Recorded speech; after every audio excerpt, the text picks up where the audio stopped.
यत्रैव मनोमदीयं तत्रैव तव स्वरूपम्। यं शैवाः समुपासते शिव इति ब्रह्मेति वेदान्तिनो बौद्धा बुद्ध इति प्रमाणपटवा कर्तेति नैयायिकाः अर्हन्नित्यथ जैनशासनरताः कर्मेति मीमांसकाः सोऽयं वो विदधातु वाञ्छितफलम् त्रैलोक्यनाथो हरिः सोऽयं वो विदधातु वाञ्छितफलम् त्रैलोक्यनाथो हरिः मदीय हृदयाकाशे सदानन्दमयो गुरुः उदेतु सततं सम्यक् अज्ञानतिमिरारुणः। Hari Hari Hari. We shall have the 3 times chorus recitation of Omkara. Think deliberately that this recitation should permeate the whole globe, generating and releasing its benedictions on all creatures. Hari, Hari.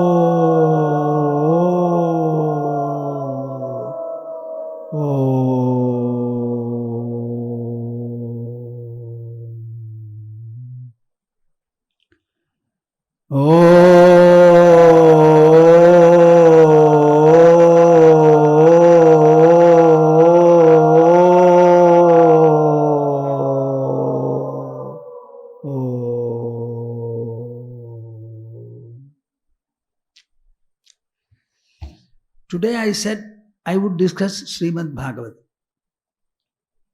Our main subject was Bhagavad Gita.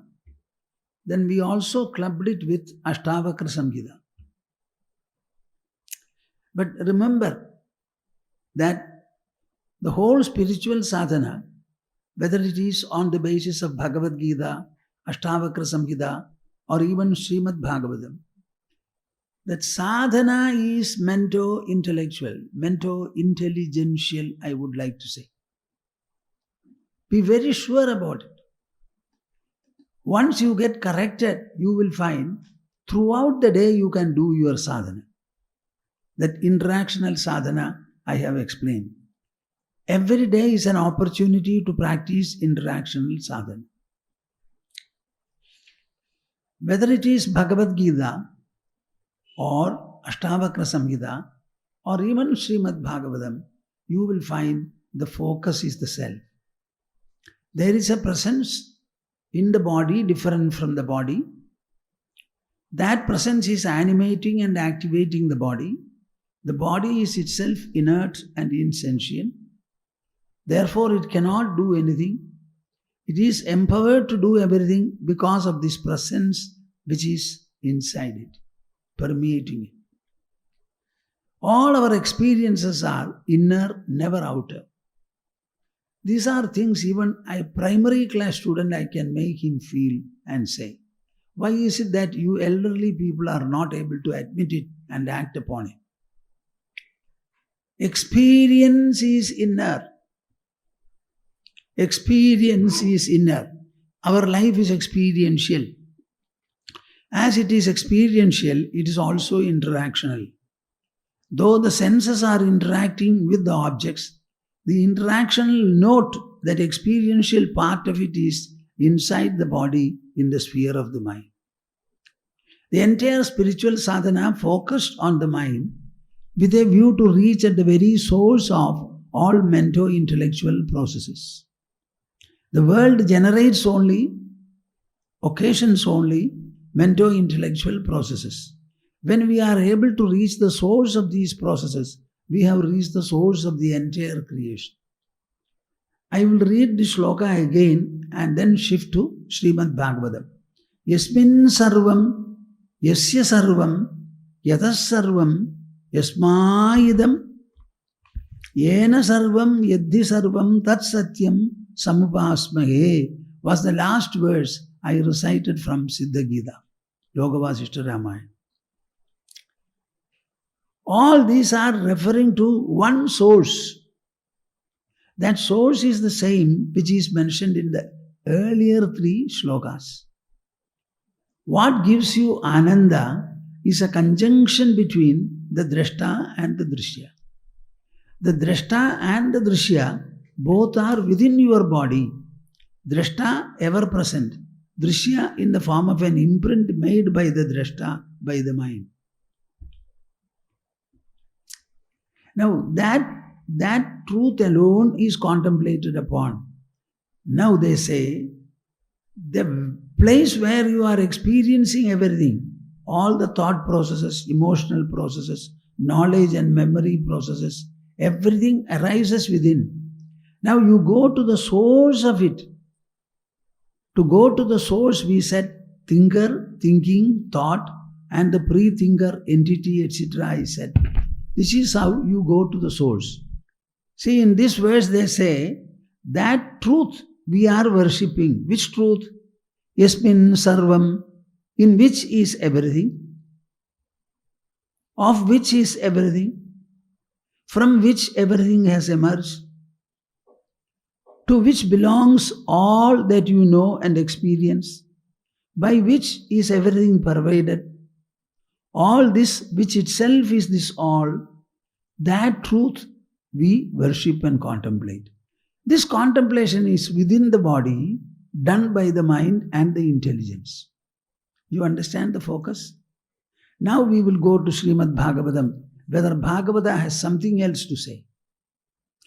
Srimad Bhagavatam is the latest scripture, a full-fledged scripture, written and evolved in our country is what I feel.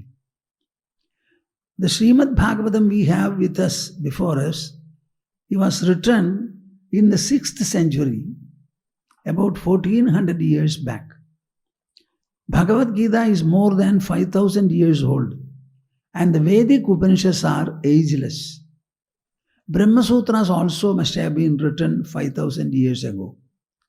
Now in Srimad Bhagavatam, we have a latest record of whatever is scripturally available, because it is a compendium of all the scriptures. What is the distinct feature of Srimad Bhagavatam? It is 80% Vedantic. The truths, principles, values and propositions set in Srimad Bhagavatam, set forth in Srimad Bhagavatam, all of them are completely spiritual and philosophical. You will find very little religiosity there. But everything is given a garb of devotion, a garb of God. So bringing always God in between, they have developed a kind of a devotional touch and sublimity in the whole rendering. Srimad Bhagavatam itself consists of 18,000 Sanskrit verses. How many words would be there? Certainly more than 1 lakh words. All the words represent only ideas, and ideas together constitute knowledge. So in the Srimad Bhagavatam, whether you read it, recite it, hear it or contemplate upon it, tell me whether it is knowledge or something else. Now you read a book using the eyes, but while reading also, it is the mind that does the reading, and the impressions also are made in the mind. The same thing happens when you listen to somebody. So Srimad Bhagavata was recited by Shuka Maharshi, and Parikshit happens to hear it. So that hearing was an interaction between them, resulting in an infusional transformation in Parikshit. Whatever he heard, all ideas were absorbed by the mind. This absorption of the mind brought transformation in the mind. Similarly, when you absorb an idea, the idea will gain a place in your mind. In 1 lakh verse, 18,000 Sanskrit verses, Srimad Bhagavatam is only communicating knowledge.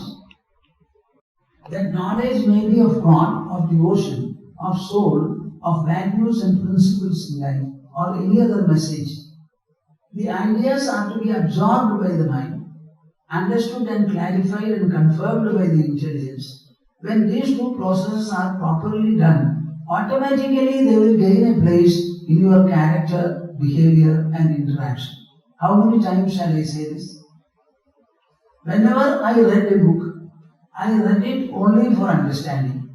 Whenever I tried to understand anything, it was only to assimilate the understanding and become what it is. This has been mind.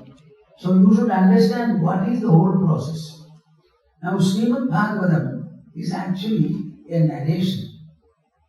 This narration is given to us by Sudha. He was an expert narrator. A particular community is there.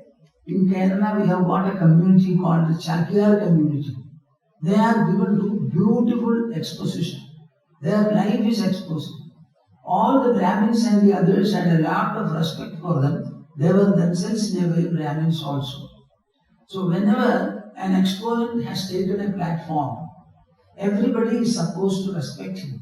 He will not get up from there. He will not respect anybody. He will love and bless all people. So much of adoration was given to these people. So you will find Sudha Uvaja in all our scriptural writings. A Sudha is narrating. Now the Srimad Bhagavata Sudha was there and the scholars are around him in Naimisharanya. So they asked him a question. What is the question? My dear sir, venerable sir, you have been a very great person so far as your knowledge, articulation and communication are concerned. So you have read the Vedas, you have read subsidiary texts, Itihasas, epics and Puranas, mythological texts, Prakarana Granthas, all of them you have read. We would like you to tell us what is the essential truth and message in all of them. Please follow me. What is the essential truth or message in all of them put together? He had no doubt to say. With all humility, referring to the enlightened people, he said, Vadanti tattvavidaha yajnanamadvayam brahmedi paramatmedi bhagavan iti shabdyate. See the synthetic manner in which Srimad Bhagavata begins the exposition. A variety of scholars and listeners were there and they raised this question and he answers. The knowledgeable people say that Tattvam Yajnanamadvayam, the knowledge which is of a non-dual character. What is that non-dual character? All knowledge is dual. What is that knowledge? It is an outcome of the subject interacting with the object. Only when you are there, you can see something, hear something, interact with it. So, really speaking, all experiences belong to the experiencer and all knowledge belongs to the knower. When a person wanting to know starts reflecting upon an object or interacting with it, then he gets knowledge. So many people were walking by the side of an apple tree. The apple used to fall. All of them picked up and ate the apple. Newton also went there and he found apples which are in different parts of the tree at different heights, distances. Everything is falling perpendicularly to the earth. He did not bend and pick up the apple, but he thought, why is it that all apples are falling parallelly and perpendicularly to the earth? he started thinking about it. You know, he thought for 1 year. By then he was able to find out it was the force of gravity exercised by the earth.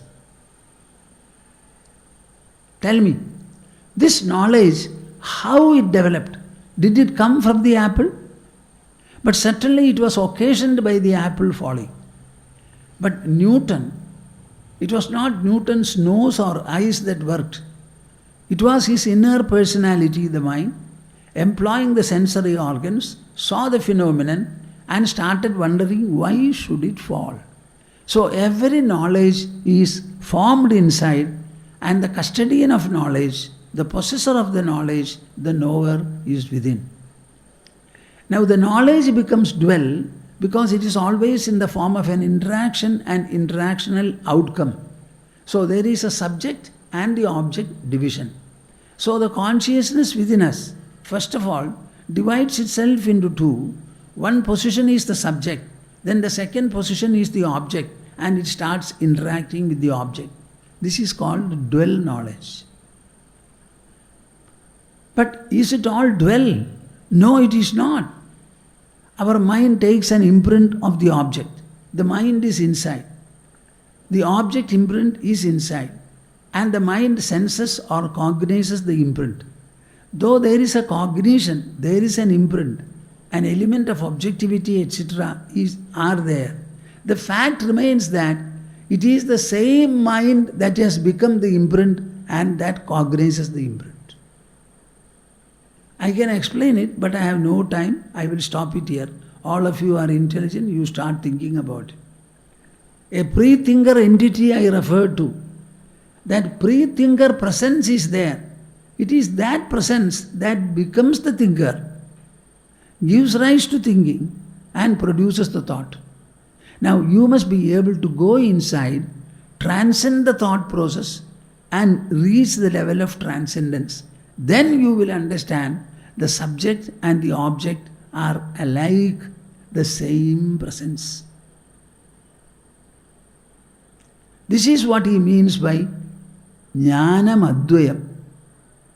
That knowledge where duality is not allowed at all, you are able to understand it is the one that has become two. Two are there, but it is the one becoming the two, otherwise there is no source for it. And it is this non-dual knowledge, I think I should repeat it at least 10,000 times. It is this Advaya Jnana that is named Brahmedi, Paramatmedi, Bhagavan Idi Shabdyate. It is the non-dual knowledge that is given the name Brahman, the Supreme Reality, Paramatma, the Supreme Self, Bhagavan, the Great Lord. So all these are epithets of this non-dual knowledge. And where does it arise? In oneself, in the human individual personality. This is what he says. This is from the first skandha, second chapter, verse number 11. Vadanti tattvavidaha tattvam yajnanamadvayam brahmedi paramatmedi bhagavan iti shabdyate. Now such a Srimad Bhagavatam, what is it discussing, exposing and enlightening? The first verse of Bhagavatam, people say, scholarly people say, it is very difficult to understand that verse and explain it, they will say. Scholarly people rack their brains in order to explain it well. So it proceeds in this manner. Janmadhyasya yatonvayaditaratah chartheshvabhijnaswarat tene brahmahrida yadikavaye muhyanti yatsuraya tejo varimrdam yatha vinimayo yatratra sargo mrisha dhamna svena sada nirastakuhakam satyam param dhimahi. Many of you may know, we conduct a Srimad Bhagavata Tattva Samiksha Satram about 25 kilometers from here in Parlikat, Naimisharanya. The first year we made this shloka there. masterpiece there. Vadanti tattva vidaha tattvam. Later on, we only put a line. Satyam param dhimahi. Satyam param dhimahi. Say that. Satyam param dhimahi. Again. Satyam param dhimahi. The supreme truth we contemplate upon. Using our intelligence alone, you can contemplate. So, using the intelligence, we contemplate upon the supreme truth, the author says. And what is the first phrase? Janmadyasya yataha. Janma adi asya yataha. We are discussing the subject. My dear souls, are you with me? We are discussing the subject. What subject? From where? Whence this whole creation has proceeded. Asya, of this world, the creation, Janma Adi. The creation, the beginning and other things of this universe. That is the subject of discussion. And this is the second sutra in our Brahma Sutras. So tell me, what is Srimad Bhagavatam now? And it concludes saying, Satyam Param Dhimahi. We contemplate upon the supreme truth, whatever the truth is. I have already defined it in the words of Sudha, that it is Advaya Jnana. Now in the second chapter, in the second verse, the author clearly says, what is the purpose of Srimad Bhagavatam writing and what do you get by listening to it or by understanding it. Dharma projhita kaidavotra paramo nirmatsaranam sadam vedyam vastavamatra vastu shivadam tapatrayon moolanam Srimad Bhagavate Mahamunigrde kim va parairi ishvaraha sadyo hridyavaruddhyatetra Kritibihi shushrushubistakshanad.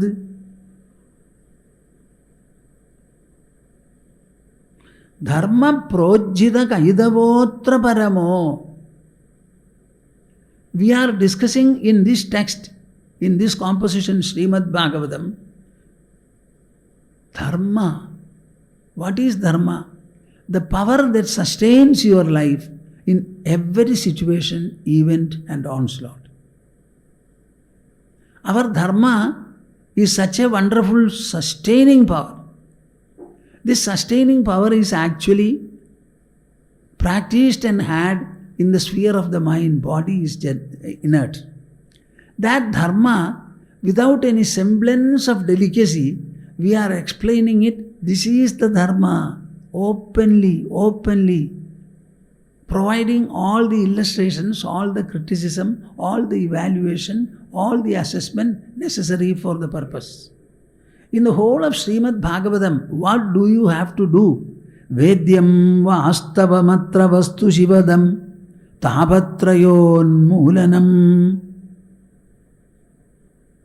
You have to understand the vastava, the truth.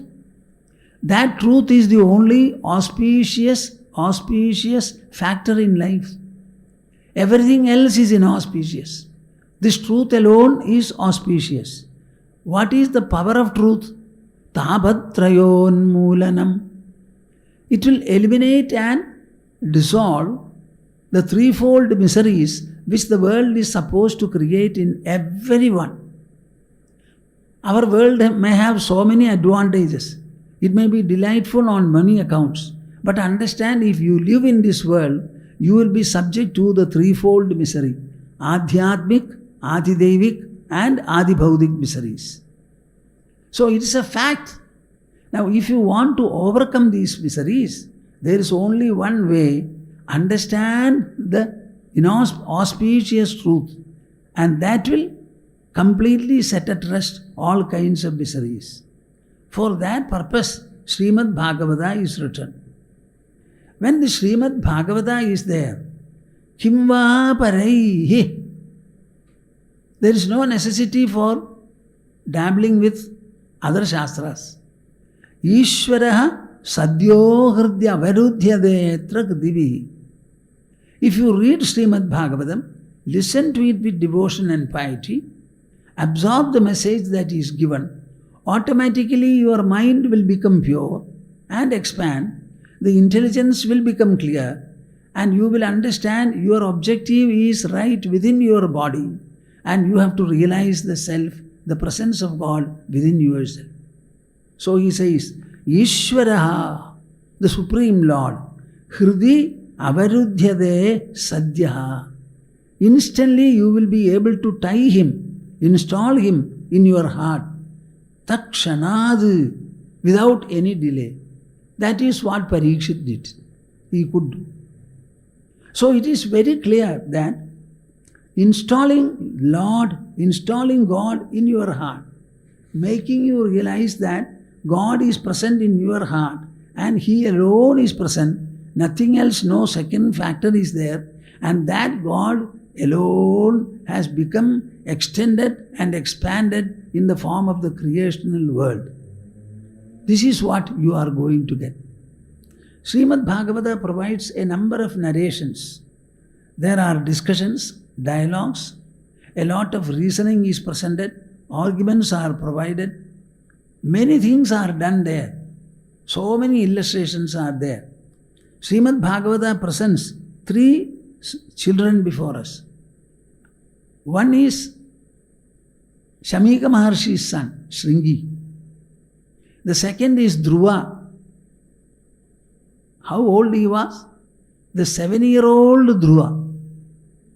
No, not 7, 5, no? The 5-year-old Dhruva. And then we have another child called Prahlada, the 7-year-old child. These are the three sons presented before us.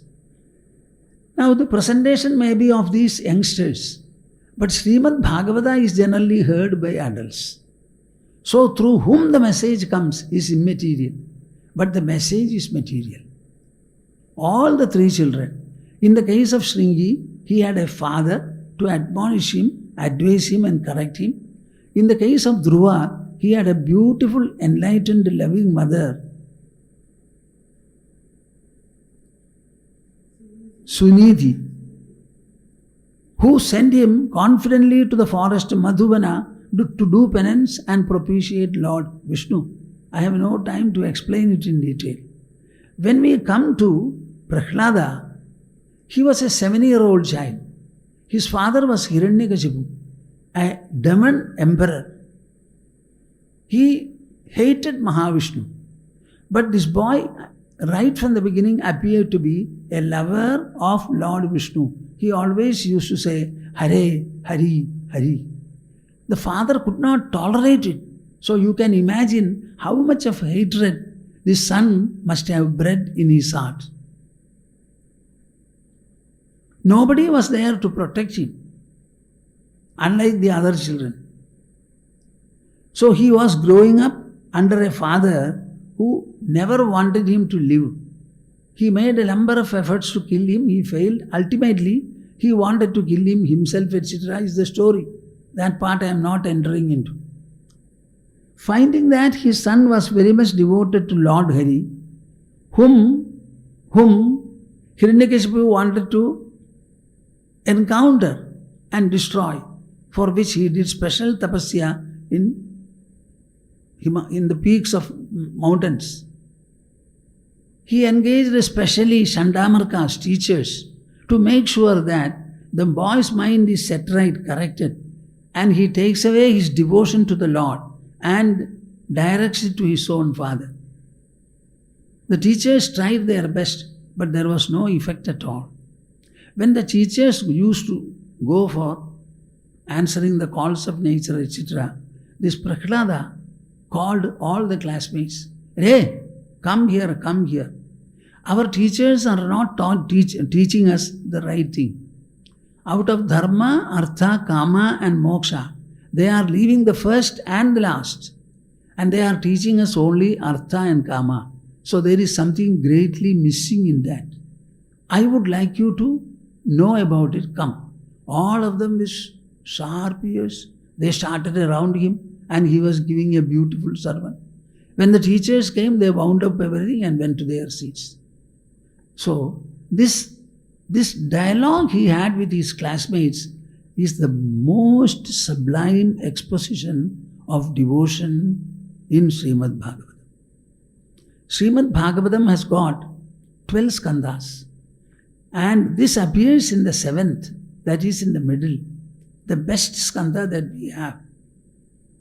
So he says, this is only a portion I am saying. Nishamya karmani gunana tulyan Viryani leeladanubhikridani Yadadi harshod pulakashru gadgadam Protkandha udgayadi Raudi nrityadi Yadagrahagrasta iva kvajid asadi Akrandade dhyayadi vandade janam Muhushvasan Vaktihare jagatpade Narayane tyatmamadir gadatrapaha. How to develop devotion? It is very simple. The entire creation would not have been made by a human being. Naturally, if such a universe is around us, in which we are also there, this universe must have been created by somebody who is not visible to us. Some invisible source is there. That invisible source is generally considered to be God. It is only a word. But that word indicates the source of creation, the power of sustenance, and also the source and the power of dissolution. Now, call him God and then give him any name that you like. Take that name and express all the fondness that you have. And what can you do? If you like somebody, what will you do? You will remember him.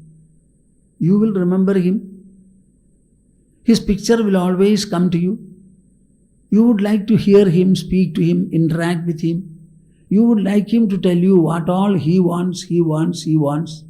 So we try to grow after the concept. Now in the case of God, he is not visible. So what is the best way to remember him? That is why we have so many scriptures in which God becomes the subject of discussion. In various ways, God has been described in our scriptures. Lord Mahavishnu, then Lord Brahma, Lord Shiva, and so many other gods and goddesses are there. All these are narrations about the exploits and excellences made by special descents like Mahavishnu and the like. Now, Prahlada says, what you have to do is Nishamya karmani gunan adulyan. God has such excellent features, the parallel of which you can never find in the human kingdom. So, adulyan gunan, incomparable qualities, excellences, enrichments, ornaments, everything he has. So repeatedly you listen to, because it is not dealing with the world. It is dealing with something different from the world, a supra-worldly factor.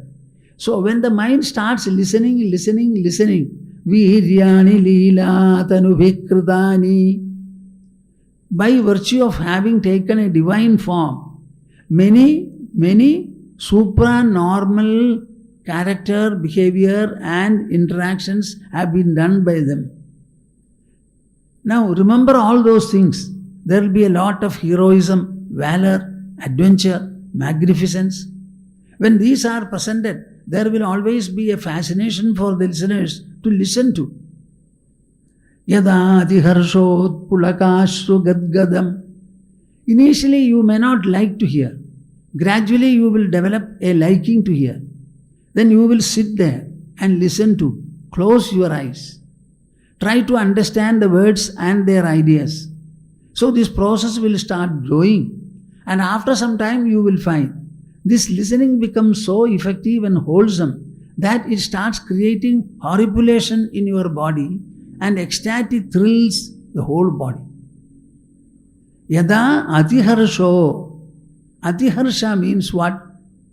Exhilaration. It produces exhilaration. It's a fact. Yada atiharsho pulakashru gadgadam. Sometimes your voice will be choked. The tears will start shedding from the eyes. Protkandha. Initially, to chant the name of God, many of you intellectuals will be very shy. Even if you chant, nobody should hear. I must do it secretly in my puja room. Even my wife and husband should not listen to. This is the type of notion that you have. All that will go away. Protkandha. Raising your voice, you will start telling the name of God. Udgayati raudin nrityadi. Sometimes you will start singing, and in the process sometimes you will also be weeping. Suddenly you may start dancing. For Guru Purnima and such other occasions, we have a Nama Sankirtana after the distribution of prasada here. At that time, when everything is over, when the right singers are there, I have got 2 sticks, I start putting tala there, and I start dancing, and so many others start standing around and moving. It's a natural process. Many people who are feeling reluctant in the first year will start participating in it, shedding their reluctance. Protkandha udgayadi raudin nrityadi. Now these are natural phenomena, natural developments. When the mind starts melting, the intelligence becomes accepting, and the heart also is sufficiently warmed up. It gets tuned to, more and more attuned to this listening. These features automatically display themselves. Yada grahagrasta ivakvajit asadi akrandade dhyayadi vandade janam. Yada grahagrasta ivakvajit asadi. As if possessed by a ghost, he starts behaving. Simply laughing without any control. Akrandade. Sometimes he starts yelling also. Dhyayadi. Closing the eyes, he meditates. Vandade janam. Whenever he sees people, he feels it's all God. And he starts prostrating before them, respecting them as he would God. Muhushwasan. Then taking deep breath, Bhakti, he starts saying, Hare Jagatpade Narayana. Hare Jagatpade Narayana. Can you say? Or Hare. I am not satisfied. Hare Jagatpade Narayana. Hare Jagatpade Narayana. Narayane Tyatmamadir Gatatrapaha. He starts shouting, uttering aloud, Jagatatrapaha. No resistance, no feeling of shyness or shame. Now bhakti acts on him. It's a kind of a pursuit, and the pursuit holds him, brings about a reformation in the mind, refinement in the intelligence, and a total attunement in the whole of his body, mind and heart. Then what happens when it comes to this level of attunement? Tadapuman mukta samasta badhana tadbhava bhava anukrita ashayakriti.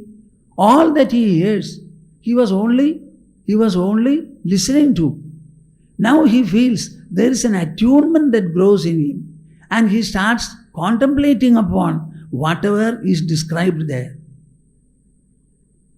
There is a sense of identity with what he hears. All the descriptions given are not simply descriptions. I absorb the descriptions.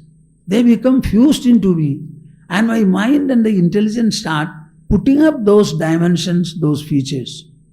tada puman mukta samasta bandhana. The mind becomes free. It becomes free of the load of the world. The entire worldliness in the mind gets dissolved, and godliness dawns, takes over. Nirdagdha bijanushayo mahiyasa. Nirdagdha bijanushayo mahiyasa. Bhakti prayogena sametyadhokshajam. This is called Bhakti Prayoga. It is just like a drilling machine. If you apply it well properly, it will start drilling the material and bringing. Similarly, this Bhakti weapon, that is also when properly applied, automatically this takes place. What? Nirdagdha bija anushayo. All the seeds in your heart, in the form of desires and latent tendencies, preferences and prejudices, ignorance, delusion, false notions, many things you have. All of them you are pampering them, keeping them now.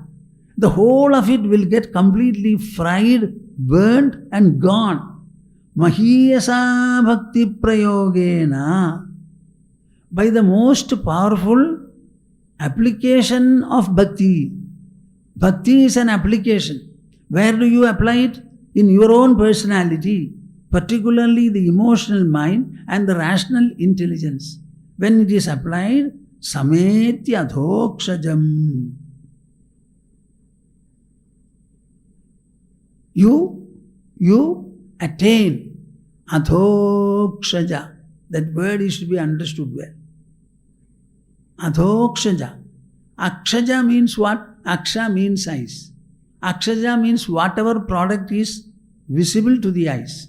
This is adhokshaja means transcending the senses. Why did you not put the other sloka here? Adhokshajam sameti, he attains. Understand it clearly here. God is transcending the world. The world is within the range of the senses. So to transcend the world means to transcend the senses. Where will you transcend the senses? Inside the body. The mind is transcending the senses. Intelligence is transcending the senses. The eye is transcending the senses. So what happens is you get a dip into yourself, into your own within. You get a dip. Adhokshajalambhamika shubhatmanah sharirinas samsriti chakrasadanam tad brahma nirvana sukham vidurbudha tato bhajadhvam hridaye hridishwaram. Adhokshajalambham iha shubhatmanah.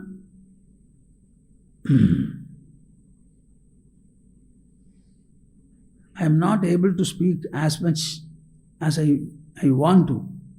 My voice is not agreeing with me. Adhokshajalambham iha shubhatmanah. Those people who is completely embedded in worldly items alone, that heart, that mind, that psychology. Adhokshajalambham. Alambha means embrace. Adhokshaja means the invisible Lord. So the embrace of the invisible Lord,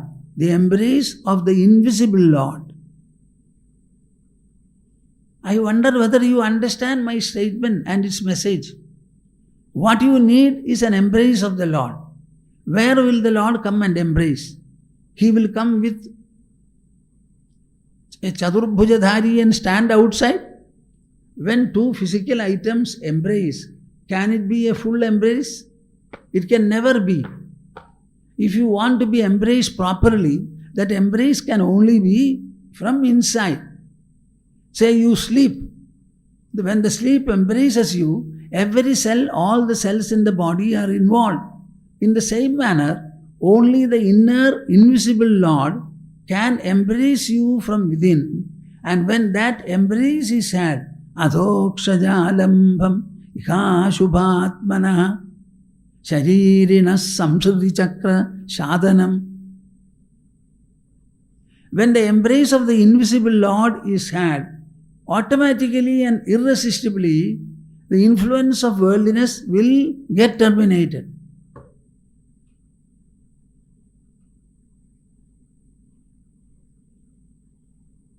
Adhokshajalambham ihashubhatmanah sharirina samshriti chakra shatanam tat brahmanirvana sukham vidurbudhaha. This embrace of the invisible Lord from within, this is what the Vedantic texts say as Brahma Nirvana. Brahma Nirvana. They are putting it in their language. But in the language of devotion, it is the embrace of the invisible Lord. Therefore, my dear children, what should you do? Tato bhajadhvam hridaye hridishwaram. See what Bhagavata says. Therefore, my dear children, worship in your heart the Lord of your heart. Worship in your heart the Lord of your heart. Our heart is beating. Tell me, are you doing anything for the heart to beat? The lungs are bellowing. Do you ever help or aid that process? We are living because the heart beats, because the lungs bellow, because the blood circulates, because the digestive system is on. All these are taking place. That is why we live. If you light a lamp in the morning in your puja room, it is because your heart is beating. Now you tell me, who makes the heart beat? Who makes the lungs bellow? Who makes the blood circulate? So for me, God comes first. All the other things are next. And where is the presence of this Lord? Inside your body. Inside your body. Tad brahmanirvana sukham vidurbudhaha tado bhajadhvam hridaye hridishwaram. So Srimad Bhagavata makes no mistake at all. It says, the place where you have to worship the Lord is in your heart. Not outside at all. And whom will you worship? The Lord of your very heart. Is there anybody in front of me now, however distant you are placed, who will not like the Lord of your heart to be worshipped by you? It is your heart. And the heart is functioning because it is made to function by the grace of someone.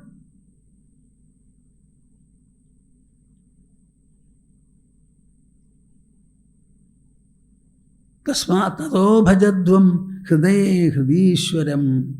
He goes on saying, what is this bhakti? Etavaneva lokesmin pumsaswartha parasprataha eganda bhaktir govinde yat sarvatra tadikshanam. How simply it is put. All of you will wonder how to develop, how to grow devotion. It is the most simple, provided you start reading Srimad Bhagavatam and finding out the specific verses and applying them to you. Etavaneva lokesmin. In the whole world, this much alone will conduce to your welfare. If you want to have welfare in your life, this is the only way. What is the only way? Ekanta bhaktir govinde. Ekanta bhaktir govinde. You must have exclusive devotion to the Supreme Lord. What is that exclusive devotion? Is it worshipping Him with greater and greater baskets full of flowers? No. Yat sarvatra tadikshanam. You should start perceiving the Lord everywhere.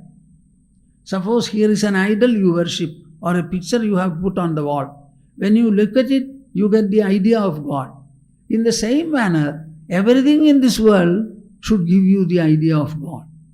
Associate God with everything, all All. Your father is God, mother is God, your married partner is God, children are God, your car is God, your flat or house is God, your desk, table, laptop, everything should become God to you. Because God alone is His existence. So associate everything with God and perceive Him everywhere. Who will perceive? The mind will perceive. The intelligence will perceive. So the transformation is to take place in that area. He goes on saying, I have no time to read these verses.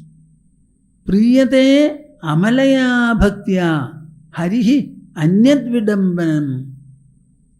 Lord Hari is pleased with simple, pure devotion. And what is this devotion? It is something that wells up from your heart. It is in the form of an emotion. What kind of an emotion? Not emotion to an object world or anything of the world. Emotion to something different from the world. Whenever you have fondness for something supra-worldly, it becomes devotion. So that bhakti should become amalaya.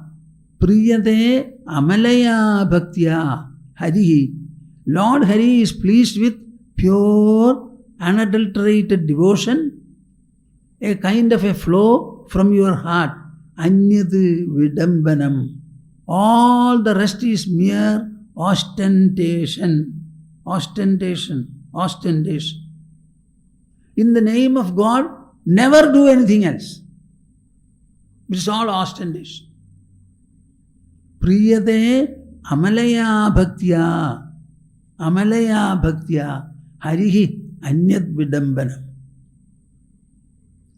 I wanted to tell you something about the science of progress of devotion. There is no time, so I will finish it up with only one sloka and give a clue of what Srimad Bhagavata is.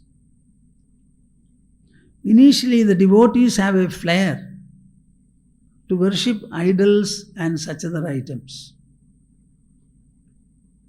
Srimad Bhagavata in the 11th skandha says, in the Navayogi Samvada, initially it is devotion only to the idol.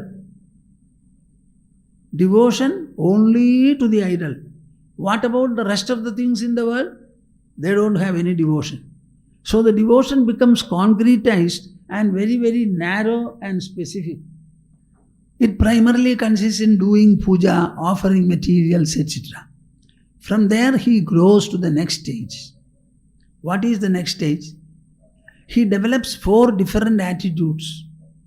One attitude is alone for God, one emotion. That is prema. All the other things are towards the society and the others. Ishvare tadadhineshu balisheshu dvishatsvaja prema maitri kripopeksha yah karodi samadhyamaha. This is the shloka, you can find it out. It is in the 11th skandha, in the Navayogi dialogue. Towards the Lord, He only wants you to love you. All the other good emotions are to be expressed with regard to the others. Now, this is also the secondary stage. And what is the best stage of devotion, he says?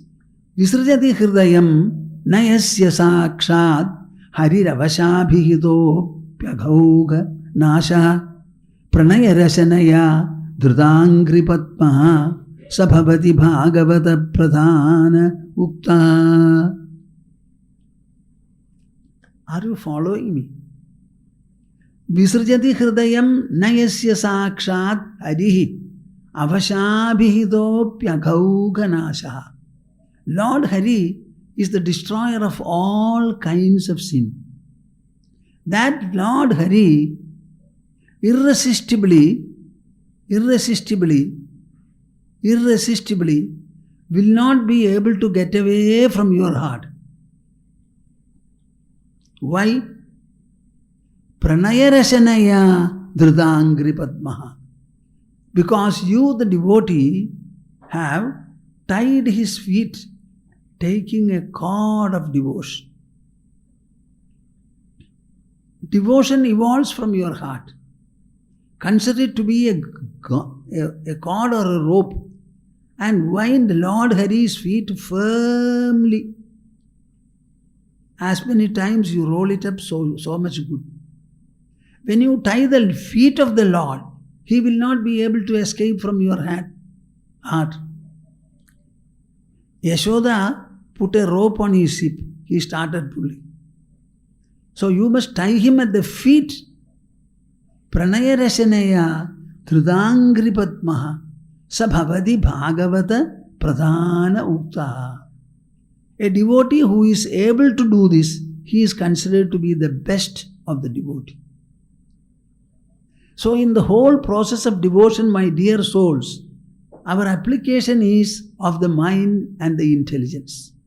You listen to the devotional narrations as much as possible, take your lessons and message from them, and then practice them. Where is this practice? In your mind, in your emotional level, in the intelligence, in your knowledge level. And you understand God's feet are to be firmly tied by the devotional cord, as a result of which He will not be able to escape from your heart. Now Srimad Bhagavata exhorts people to be this kind and level of devotees. It clearly says God is to be installed, God is to be kept in our heart. And the only means of accomplishing this is using your emotional strength, devotion. That fondness for the Lord. Do not waste your time in any kind of an ostentation. These scriptures are there. That is why I repeatedly say, Parikshit only heard Shuka Maharshi. Heard. And he was assimilating the messages given by Shuka Maharshi. On the 7th day, Parikshit had left his body, so to say. He got absorbed into himself before Takshaka came and bit him. What do you say about it? It is such a wonderful text. Now all of you will say, will this happen? Certainly. Why not? When you read a book and you absorb the message of the book, will not the mind get transformed? Your mind will be completely transformed in 7 days, in 18 days, in lesser or more number of days. The whole process is transforming your inner personality. You don't have to do anything. Everything will be worked by this process. Na parameshtyam, na mahendrathishyam, na sarvabhaumam, na rasadhipatyam, na yoga siddhi rapunarbhavam va mayarpida atmechadi madvinanyad. This is what Sri Krishna tells Uddhava. My devotee wants nothing. Maya arpida ichchadi atma ichchadi madvina anyad. If you are devoted to God, you need God alone. Nothing else. That nothing else is graphically described here. Na parameshtyam, the Brahmaloka, na mahendrathishyam, the heaven of the Indra, na sarvabhaumam, emperor of the world, na rasadhipatyam, the lord of the subterranean Patala regions, na yoga siddhi, spiritual powers like anima, mahima, etc. Apunarbhavam va, the devotee will never say, I should not get born another time. What is the harm if you get born? If you are a devotee and your heart is full, you can live many lives. Mayarpida atmechadi madvinanyad. If the devotee's heart is fully dedicated to God, other than that dedication, he requires nothing. Such people, they enjoy a comfort within themselves. Tan nairapeksham na vidussukham mama. Our heart produces a kind of happiness when it is free of the hold of expectation, of the hold of desire. That sukha is the real nectar. The mind produces it all by itself when it is freed of all expectations and all possessiveness. Such people also are there, Krishna says. Sarvaha sukhamaya dishaha. For such people, all the directions are filled with sukha. Not that they get a little sukha, half minute, half an hour. Sarvaha sukhamaya dishaha. All the directions are filled with peace for them. My dear souls, it's a question of transforming your mind, purifying your mind. This purification does not take place with medicines, with external materials or unguents, nothing like that. This comes to you by the thought and process of devotion. It is a process. It is a thought. It's an idea. It's an emotion. And mind is the sole source of it. Having the mind, make the treasure of this devotion. Try to practice it. As a result of which, you will find God everywhere and all directions will be filled with comfort and ecstasy. I shall stop now. Hari, Hari, Hari Om Tas. Jai Guru. World has progressed substantially. Of course, progress is a never-ending process. Especially in the field of technology, there has been amazing progress, advancement, even in India. As a result of this, distances are completely cut. And anybody speaking anything from any corner of the world is available for the entire world. It is certainly a very incredible level of progress in technology. That is okay. But as an ashram here, we also seem to be intimately connected with this development. That is why this online program, live stream, has been possible. From whatever I hear and understand, it has been beneficial and effective. And to a large extent, whatever is to be done for giving effect to this live streaming from the ashram has also been well done. Maybe we need some better gadgets, better instruments, etc. to do the job better. But I have always one complaint also in my mind. Though I don't make any complaint, it is generally in the form of a complaint. See, our devotees are quite educated. Some of them have technical skills and knowledge also. And these are days when internet, it has become very common everywhere. So I have been telling some of our dear and near ones who handle this technological aspect of it, can you not make some arrangement as a result of which our talks or our programs can be heard by a few people? Fix a target of something like 5,000 to begin with, then try to increase it to, say, 10,000 people. But if you ask me, I would like it to be done for a still greater number. The question, as far as I understand, still is hanging on the air. How to do it and who will do it? That is not an area which directly concerns me. Nutun Swamiji is here. Then our Namrataji is there. Aravindan has done it now. So he and some others also are members of this discussion group. But I think it will be something very wrong if we are not able to make quick progress in this area.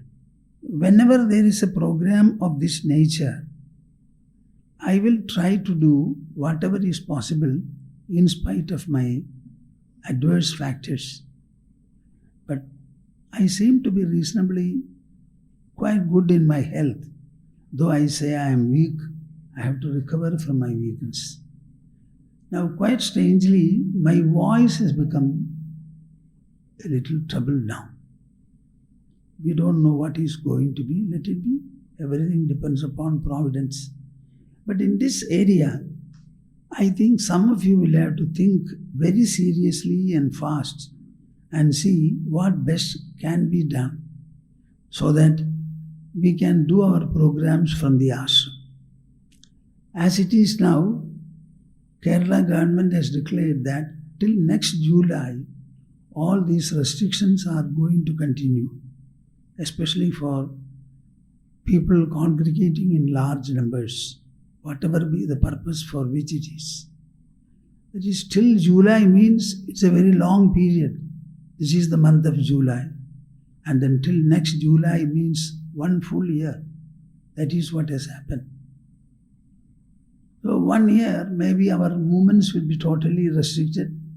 At the same time, this is a very good opportunity for people to be tied down to this online program, live streaming, etc.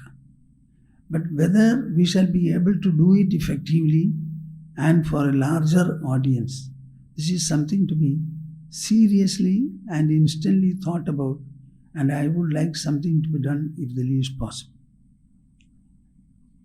I am saying this so that out of the many who hear me, some at least will be competent to take up the task in one way or the other and help us in actualizing it. One, it is not necessary for anybody to travel. Sitting in their own houses, they can listen to. That is a very, very great advantage. The travel time is taken away. Expenditure in connected with all this, everything goes away. And we are able to listen to the program quite well in a secluded place. So everybody is living in a hermitage, so to say, in a forest and listening to this program. So it is very good.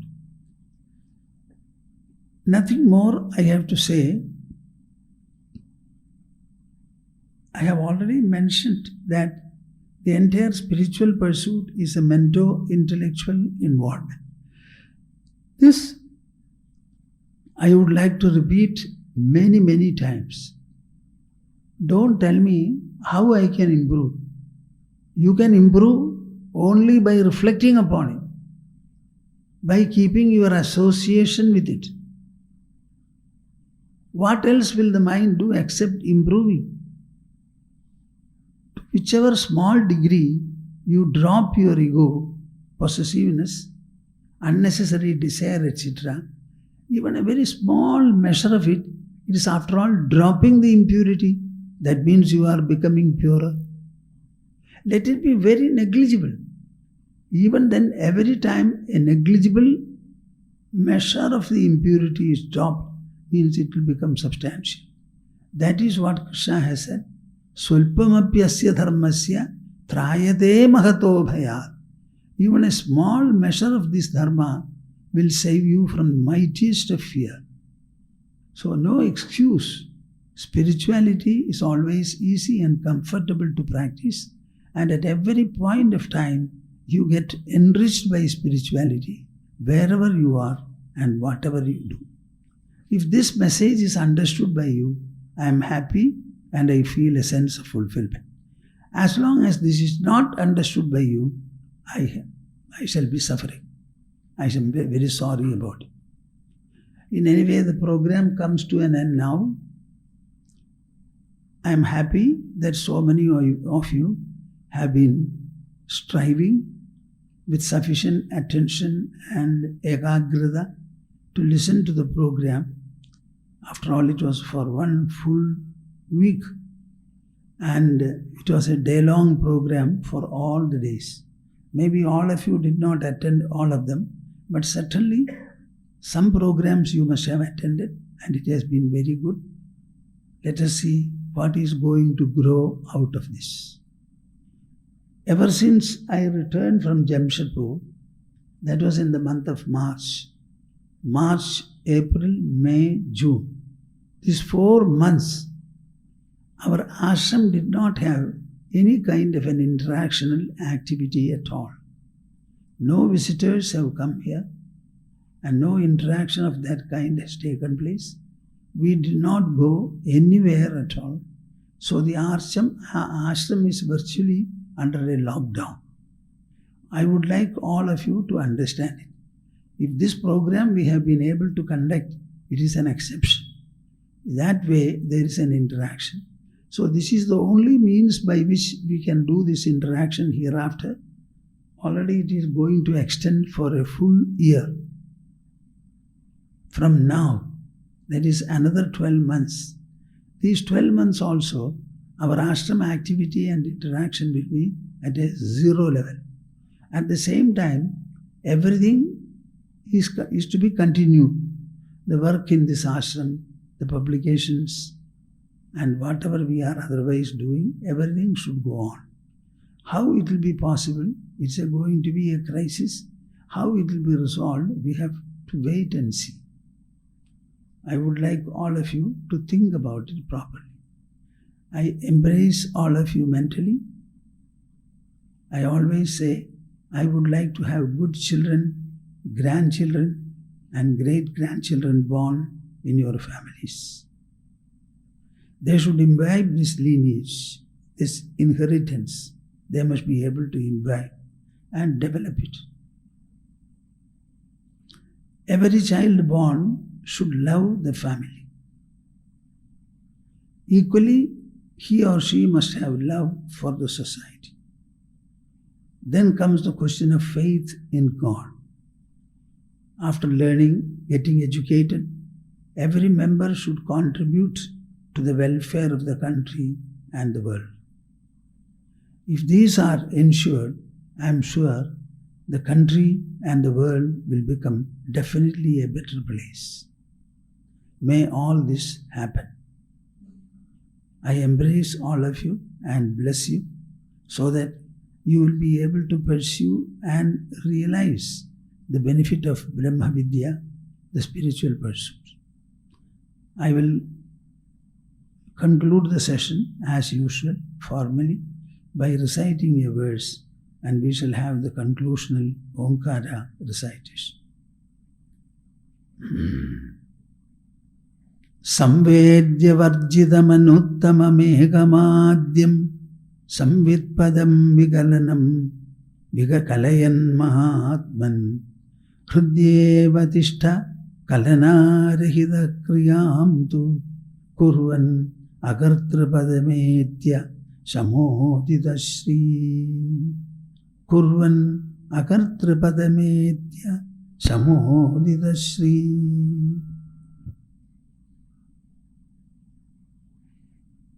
Hari, Hari, Hari. We shall have the Omkara recitation. Take your pose for me.